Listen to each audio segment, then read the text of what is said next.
Bonjour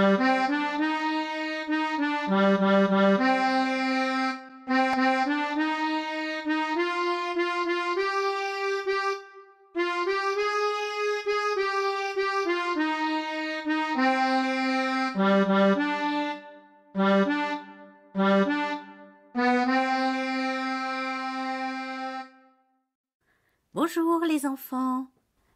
Dans la première aventure, l'attaque pirate, vous avez découvert la vie secrète de Toucan, l'oiseau de bois perché à la cime du toit pentu de mon bureau. C'est l'ami d'Esteban, Élise et Maëline depuis longtemps déjà. Le jour, il est le témoin silencieux de leur jeu et l'auditeur attentif des nombreuses histoires que nous lisons, mettons en scène ou inventons. Mais quand vient la nuit, Toucan rejoint sa galaxie pour y mener une vie trépidante. Sous le nom d'Alpha Alpha Tango, Toucan est en effet le célèbre agent secret de la galaxie de l'imaginaire. Sa mission principale, veiller sur le sommeil des petits et des presque grands. Dans l'attaque pirate, vous avez appris comment il est parvenu à déjouer un sombre projet du Seigneur des nuits terrifiantes, l'ennemi juré des doux rêves, des histoires et de l'imagination. Toucan a de grandes qualités. Il peut aussi compter sur ses nombreux amis, tout droit sortis des histoires racontées aux enfants depuis la nuit des temps. Mais ces deux petites faiblesses, le cocktail de mangue glacé sur rondelles de canne à sucre, sans alcool bien sûr, et le tango qu'il adore danser au son de sa chanson favorite, peuvent parfois lui valoir des ennuis. Voici la seconde aventure que vous attendiez avec impatience et qu'il a bien voulu partager avec moi. La révolte des ombres. La version audio de La Révolte des Ombres est divisée en 5 épisodes que vous pourrez écouter sur ma chaîne YouTube Petites histoires pour s'évader racontées à mes petits-enfants. La Révolte des Ombres, premier épisode. Je refermais doucement la porte de la chambre lorsque j'entendis une voix grave et douce m'interpeller dans un bruissement d'ailes soyeuses. Cela provenait du bureau. « Bonsoir, mamie. Les enfants se sont endormis ?»« Bonsoir, Toucan. Oui, ils voguent sur l'océan des doux songes. Pas de tempête aujourd'hui. Élise m'a dit qu'elle plongerait à la rencontre de la petite sirène. Quant à Maëline, elle voudrait demander à Barbamère Barbichou de lui faire visiter son bateau, répondis-je en chuchotant.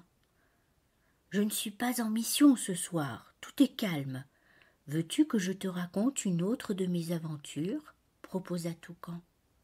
Bien sûr, avec plaisir, mais avant, il faudrait que tu répondes à une question qu'Esteban et ses sœurs m'ont posée après avoir écouté l'attaque pirate. D'où te vient ce bec multifonction capable de cisailler des chaînes et d'envoyer des rayons laser ? Les enfants n'ont pas été convaincus par la réponse que tu as donnée aux petits dans la première aventure. Ils savent que le bec des toucans est léger et solide, mais aussi qu'il sert à réguler la température de leur corps. En tout cas, pas à envoyer des rayons laser. Ils n'ont pas cru à la gymnastique des zygomatiques, et puis Wendy semble connaître un secret. On aimerait bien le partager.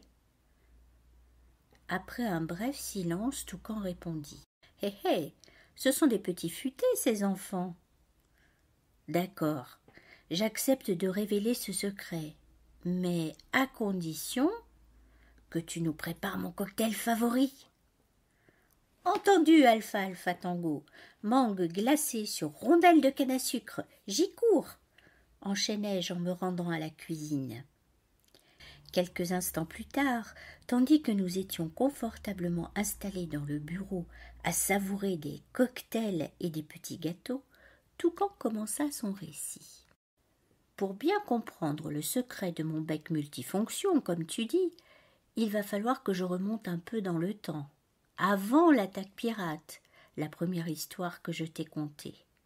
Nous allons devoir nous transporter dans la galaxie des nuits terrifiantes, c'est-à-dire dans le royaume du Seigneur qui fabrique les cauchemars et les mauvaises idées qui hantent parfois petits et grands. C'est un endroit étrange qui ne ressemble à rien de ce que tu connais. Au moment où cette histoire a débuté, nous possédions peu d'informations sur la galaxie des nuits terrifiantes. Bien sûr, nous avions déjoué plusieurs attaques et intercepté des armes destinées à détruire les beaux rêves des enfants. Nous avons reçu des menaces jetées à la surface de l'océan des doux songes ou inscrites dans la blancheur ouatée des nuages. Toutes étaient signées « Le Seigneur de la galaxie des nuits terrifiantes ». Qui était ce Seigneur ? Où se trouvait cette galaxie? Pourquoi voulait-il s'attaquer à la galaxie de l'imaginaire? Ces questions nous préoccupaient. Les explorations entreprises dans l'immensité de l'univers n'avaient pas apporté de réponse.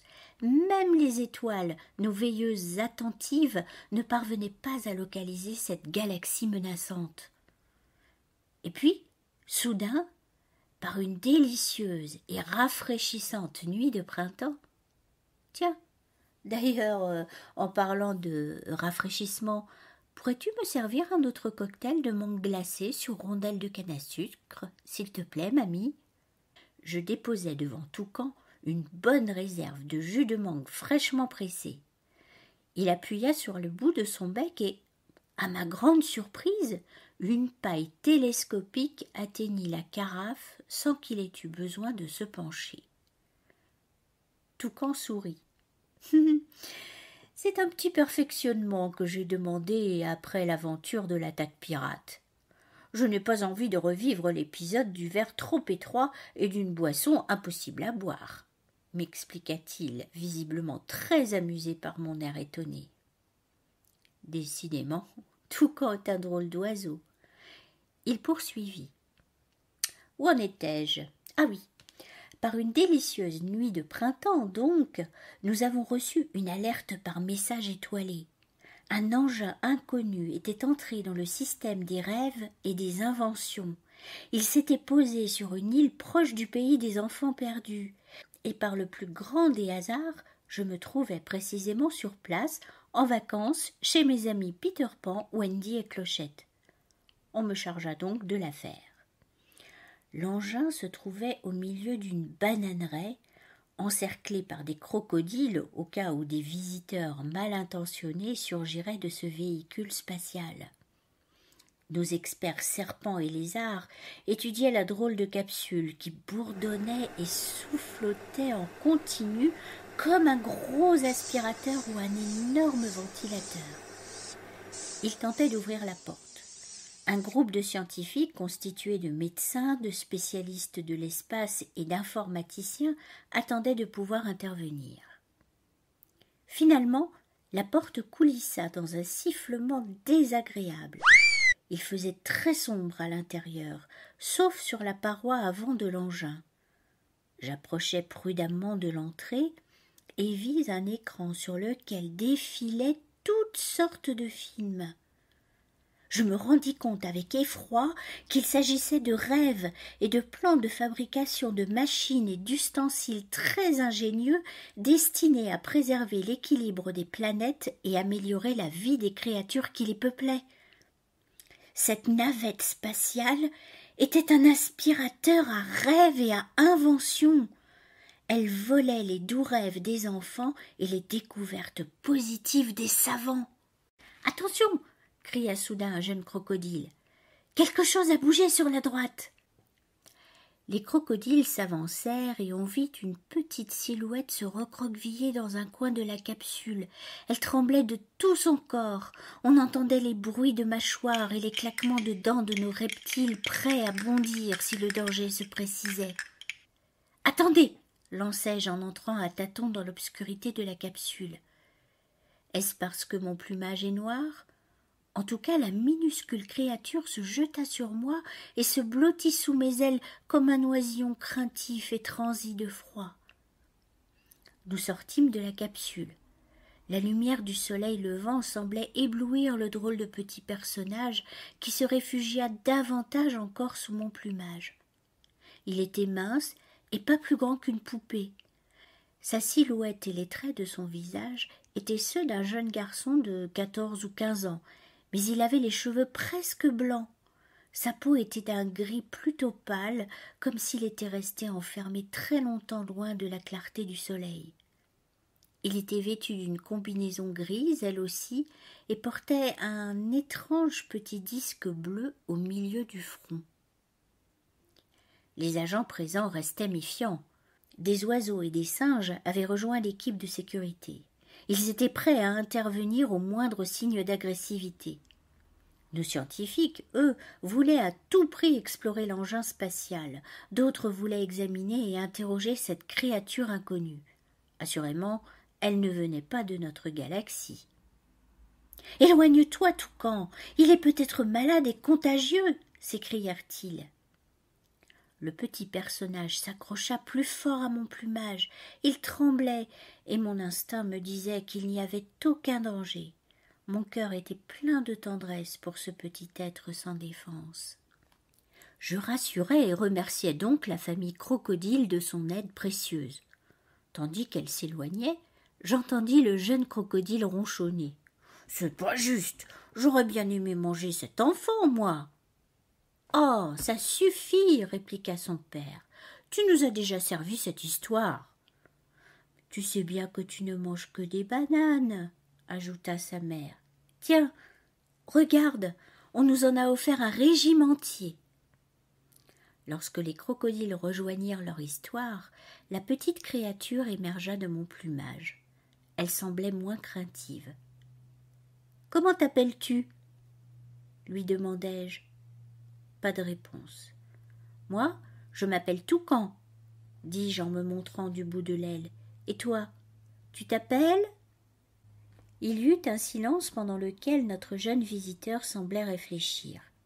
Puis, il me montra un petit rectangle qui ornait sa combinaison. Des caractères étranges étaient inscrits que je ne pouvais pas déchiffrer. Soudain, la petite créature s'agita et se mit à parler à toute allure dans une langue chantante mais inconnue, tout en faisant de grands gestes. Nos experts en langue galactique étaient en grande discussion. Ils n'étaient pas tous du même avis sur la traduction. Un tintement joyeux et familier se fit entendre. Clochette, accompagnée de Wendy, venait d'arriver. « Oh, on dirait l'ombre de Peter !» s'exclama Wendy. « Mais plus petite et sans le chapeau et les chaussures, bien sûr. » Le mot « ombre » me fit réagir et je pensai immédiatement à une étrange chanson qui nous était parvenue du fin fond de l'univers, quelque temps auparavant. Mais je n'eus pas le loisir de poursuivre ma réflexion. Tandis que Wendy et Clochette essayaient d'apprivoiser ce petit être venu d'ailleurs, un de nos flamants roses, expert en informatique, m'appela pour m'annoncer une terrible nouvelle. Non seulement cette machine infernale aspire les doux rêves et les inventions positives, mais elle les transforme en cauchemars et en inventions destructrices qu'elle renvoie aux enfants et aux inventeurs. C'est un cercle maléfique qu'il faut absolument arrêter. Le sommeil des enfants de la Terre et la vie des planètes de notre galaxie sont en grand danger, et nous n'avons pas de solution pour l'instant. Je ne vois qu'une personne capable d'agir plus vite que nos experts, répondis-je en composant immédiatement le numéro de la célèbre maman sorcière de Babette Cole. À peine avais-je raccroché qu'une petite silhouette chevauchant un balai fendit le ciel à toute vitesse. D'un coup d'œil, notre gentille sorcière évalua la situation et, levant les bras, prononça ces mots. « Arba dakarba, processus inverse-toi. » Et les doux rêves rejoignirent les enfants qui les avaient imaginés, et les belles inventions retrouvèrent leurs inventeurs. « Merci, sorcière, tu es époustouflante, merveilleuse et d'une remarquable efficacité, dis-je admiratif. C'est naturel, Toucan, je suis toujours là pour le bonheur des enfants, me lança-t-elle en enfourchant son balai. Désolée, je dois te quitter. C'est bientôt la sortie de l'école et mon fils a invité ses amis à goûter à la maison. Ah, j'oubliais un point important. J'ai fait en sorte qu'on ne s'aperçoive pas de ma petite opération. Mais attention, j'ai vu que la capsule est programmée pour rejoindre son point de départ ce soir au coucher du soleil. Sinon, une alerte sera déclenchée et je ne peux pas la désactiver. Elle avait déjà décollé lorsqu'elle m'envoya un fin morceau de tissu.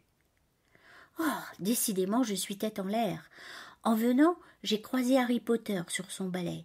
Quand il a appris ce qui se passait, il m'a donné cette cape d'invisibilité pour toi. Il est certain qu'elle te sera utile. Tu la lui rendras plus tard. « Ciao, Toucan !» me cria-t-elle en disparaissant à la vitesse de la lumière. « Merci, sorcière !» Mais elle n'était déjà plus à portée de voix. Préoccupée par tout ce que j'avais appris, je me dirigeais vers le groupe des scientifiques lorsque je me surpris à siffloter l'air de l'étrange chanson venue du fin fond de l'univers. Quelles sont ces ombres qui viennent en nombre, marchent en cadence dans le silence, toujours travaillent dans la grisaille. Mais quelle étoile fendra le voile de cet écran de fumée pour leur apprendre à aimer.